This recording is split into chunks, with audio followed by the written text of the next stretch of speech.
Ravi d'être avec vous une fois de plus pour ce tirage des énergies de la semaine. Je suis en train de brasser le jeu. Si vous me suivez régulièrement, je pense que vous avez noté qu'il y a une sorte de cohérence et de progression dans les tirages que nous faisons depuis le début de cette année, qui mettent un accent beaucoup sur ce fait de, de se centrer, d'aller à la rencontre de qui vous êtes vraiment et de mener votre barque, de diriger votre chariot. Et je pensais à ça en méditant, en réfléchissant et puis en me préparant pour ce tirage. Bien sûr, mon intention, c'est toujours plus de conscience, plus de guérison, et que ce tirage contribue à vous conduire dans ce chemin d'expansion de votre conscience. Et puis je pensais à une chose, quand on se met à l'écoute de son monde intérieur, eh bien il y a plusieurs voix que nous allons entendre. Nous allons entendre la voix de nos parties blessées peut-être, les voix de certains messages qui nous viennent de l'extérieur, de la société, de la culture, des parents, les voix de parties en nous qui veulent nous protéger, de revivre certaines souffrances, même en nous empêchant de vivre des expériences que nous aurions besoin de vivre, parce qu'il y a de la peur.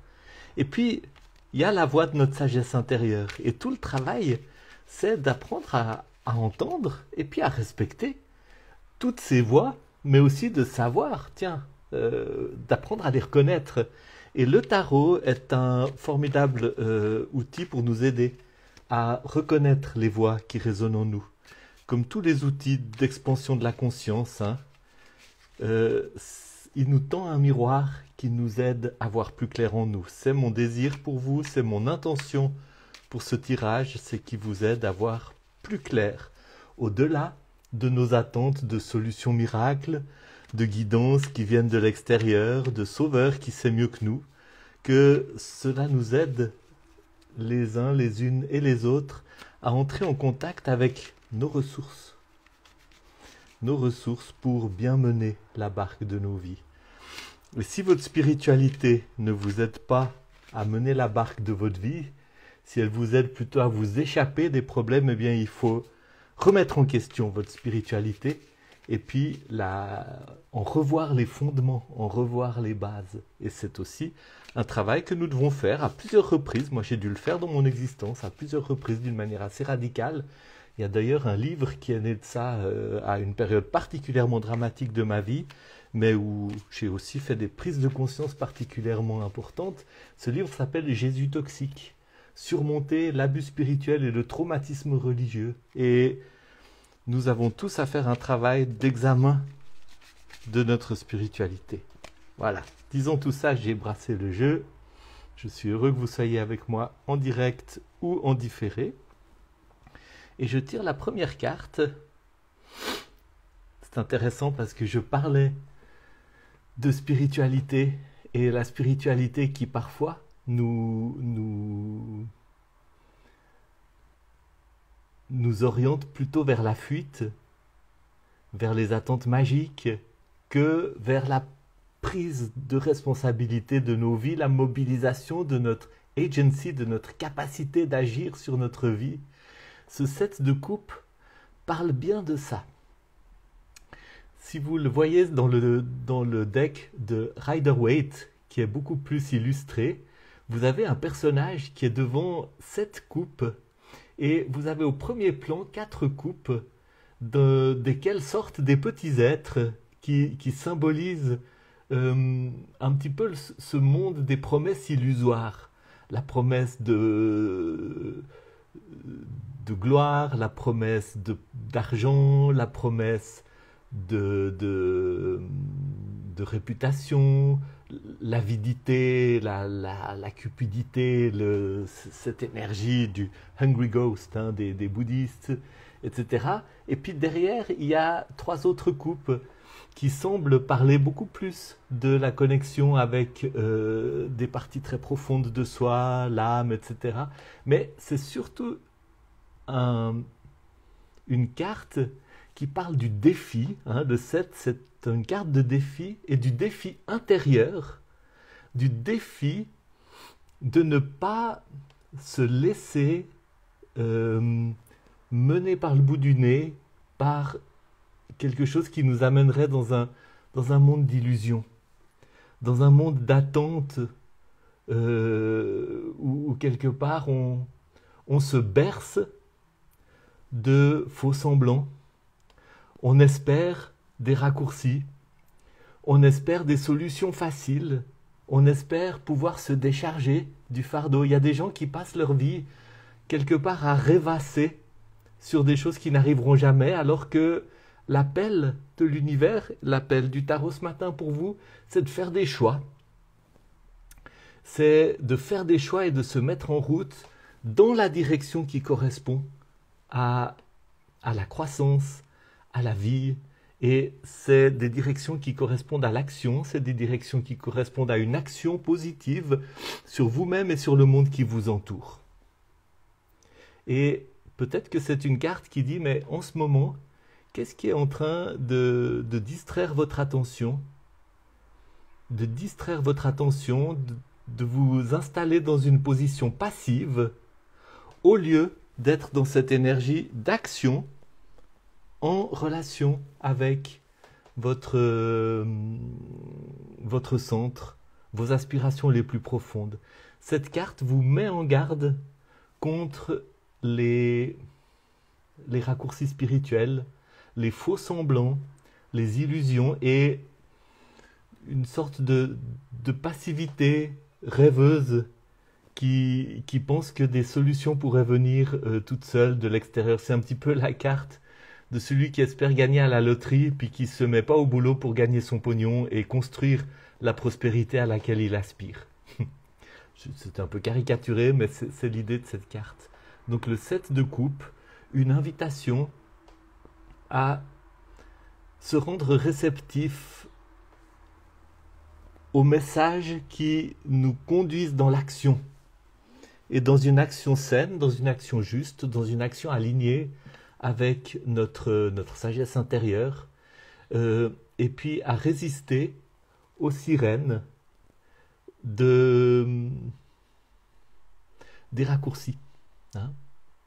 Il n'y a pas de raccourci pour aller à la rencontre de nos ombres, il n'y a pas de raccourci pour le travail intérieur qui nous fait grandir, il y a de l'effort, il y a de l'investissement, il y a de l'énergie à mettre en œuvre pour grandir, pour avancer. C'est ce que nous dit cette carte du 7 de coupe. Et la carte qui sous-tend ce 7 de coupe est un arcane magnifique. C'est l'étoile. L'étoile qui est profondément enracinée dans la terre. Vous voyez, elle a son genou en terre, un pied dans l'eau. Elle est vraiment en prise avec le monde matériel. Et puis en même temps, elle est profondément ouverte à la dimension spirituelle et à ces magnifiques étoiles qui l'éclairent de sa lumière, qui l'inspirent. Et vous voyez qu'elle exerce une action bienfaisante et positive sur son environnement, sur son entourage. Elle verse ses cruches, elle est une source. Elle est la source de cette eau qui coule et qui va arroser tout ce jardin où il y a des arbres, un oiseau, où il y a de la vie, où il y a du... Vous voyez comme il y a un jeu de couleurs, d'harmonie, c'est vibrant de vie, parce qu'il y a cette connexion avec le ciel et avec la terre. Et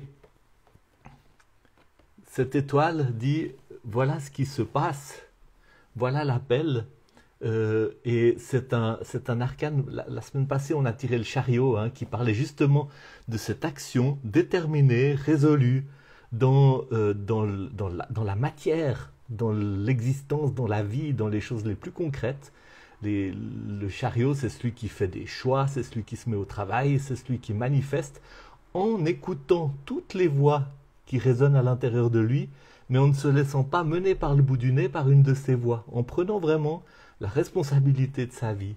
Et l'étoile est dans la même position au niveau numérologique, une position de manifestation. Elle est profondément enracinée dans la matière, dans le concret. Ça veut dire aussi dans la capacité de prendre au sérieux les difficultés, les limites, les défis qui sont lancés par l'existence quotidienne dans la réalité. Elle les prend au sérieux, elle les prend en charge. Elle est en même temps ouverte à l'influence du ciel et des étoiles. Et de ce fait-là, elle exerce une influence extrêmement positive sur son environnement. Elle ne se laisse pas euh, séduire, ensorceler pour entrer dans une passivité qui ne fait que contempler les possibles, hein, dans une espèce de position de, de rêverie qui attend que les choses se passent à l'extérieur d'elle-même ou que les choses lui viennent. Elle n'est pas dans l'attente passive, elle est dans l'action. Hein. Elle, se, elle, elle prend au sérieux et elle résiste à cette tendance, cette tentation qui est présente en chacun de nous, qui est un grand défi intérieur de s'installer dans une position passive et d'attendre un sauveur, d'attendre une solution miracle, d'attendre... voilà. Voyons où ça nous mène avec la carte qui est sous le paquet. Et c'est la reine d'épée. La reine d'épée, un personnage qui d'abord est installé dans son autorité, sur son trône, et qui regarde vers l'avenir et qui tranche, qui est capable de trancher. Elle peut regarder vers le passé et puis elle peut regarder vers l'avenir, mais dans les deux cas, elle a un regard perçant. Elle est capable de trancher, de faire la part des choses, de mener son chemin. Elle est capable de vraiment trancher entre qu'est-ce qui est séduction, qu'est-ce qui est chant des sirènes qu'il y a dans cette carte du 7 de coupe, et qu'est-ce qui est profonde aspiration, qui vient vraiment du fond du cœur et qui va effectivement conduire. C'est un peu une carte, je parlais au début du tirage, d'écouter les différentes voix, puis d'apprendre à les reconnaître. Et bien ça c'est un peu la carte qui dit, il y a beaucoup de voix qui parlent en vous, et puis il y a des voix qui vous endorment.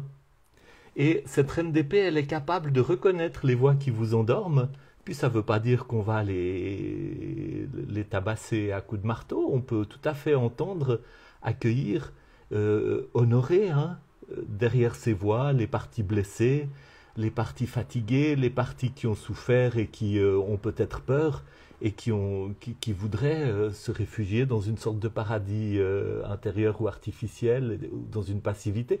On peut les écouter, on peut les honorer, mais on n'est pas obligé de les suivre. On peut leur dire, on peut leur offrir un espace plus grand.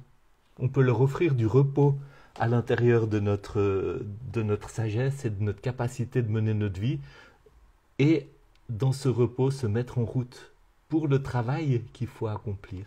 Donc cette reine d'épée, elle apprend, elle a appris, elle sait reconnaître les différentes voix et choisir parmi ces voix la voix de sa sagesse intérieure, la voix de ses impulsions les plus profondes, la voix qui lui donne des indications pour mener sa barque, pour exercer cette action positive sur le monde, les voies aussi de connexion avec la terre et de connexion avec le ciel qui permettent effectivement de s'orienter. Elle sait quel est son or, vous voyez, elle a cette épée qui pointe dans la bonne direction. Elle sait quel est son or parce qu'elle a appris à écouter les bonnes voies. Et de cette manière-là, elle oriente sa barque, elle mène sa barque dans la bonne direction, comme le chariot du tirage la semaine passée, et elle manifeste ce qu'elle est appelée à manifester. Elle manifeste, on peut dire, sa vocation sur cette terre. Elle entre dans ce patient travail, laborieux, exigeant, mais en même temps tellement beau et gratifiant, de répondre à sa vocation céleste sur terre, d'être une source.